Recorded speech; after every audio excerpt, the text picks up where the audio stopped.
राधे राधे सभी को। इस वीडियो में हम बात करेंगे कि प्रारब्ध क्या है और क्या इसे किसी उपाय के द्वारा टाला जा सकता है या मिटाया जा सकता है।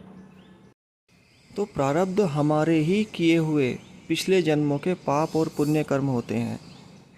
चाहे हमने पाप कर्म किए हों या शुभ कर्म किए हों या पाप कर्म किए हों, अशुभ कर्म किए हों, वही हमें इस जन्म में क्रूर ग्रहों के द्वारा, हमारी कुंडली में वही ग्रह क्रूर अवस्था में बैठ जाते हैं और हमें कष्ट देने लगते हैं। लेकिन वास्तव में उन ग्रहों के द्वारा हमें कोई कष्ट नहीं दिया जा रहा है। वो हमारे स्वयं के ही कर्म हैं जो हमने पिछले जन्मों में किए हैं।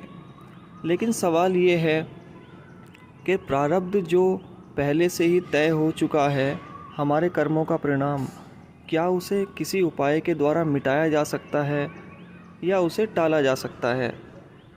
तो जैसे कि हम छोटे मोटे उपाय घर पे करते रहते हैं, शनिदेव पर तेल चढ़ाना, किसी भी ग्रह की पूजा इत्यादि करवा देना, तो ये स्थायी उपाय नहीं है।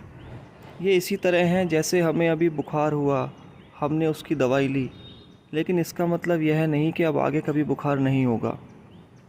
ये अस्थायी उपाय हैं और वो भी निश्चित नहीं है कि उससे पूर्णतः लाभ होगा या नहीं। क्योंकि शास्त्रों में भी कहा गया है, अवश्यमेव भोक्तव्यम कृतम कर्म शुभाशुभम। आपके पाप और पुण्य कर्मों का हिसाब आपको भोगना ही पड़ेगा।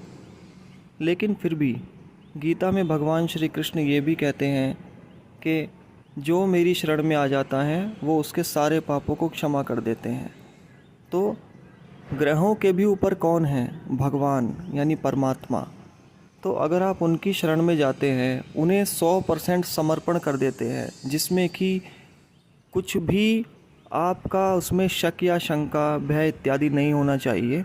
यदि आप उन्हें पूर्ण समर्पण कर देते हैं भगवान को, तो आपके प्रारब्धों का रजिस्टर पूरी तरह से भस्म करने की सामर्थ्य भगवान ही रखते हैं। केवल किसी ग्रह में वो सामर्थ्य नहीं है, क्योंकि ग्रहों को शक्तियाँ भी भगवान के द्वारा ही मिलती हैं। तो अगर देखा जाए दोस्तों, आपके पाप और पुण्य कर्मों का तो आपको भोगना ही पड़ेगा।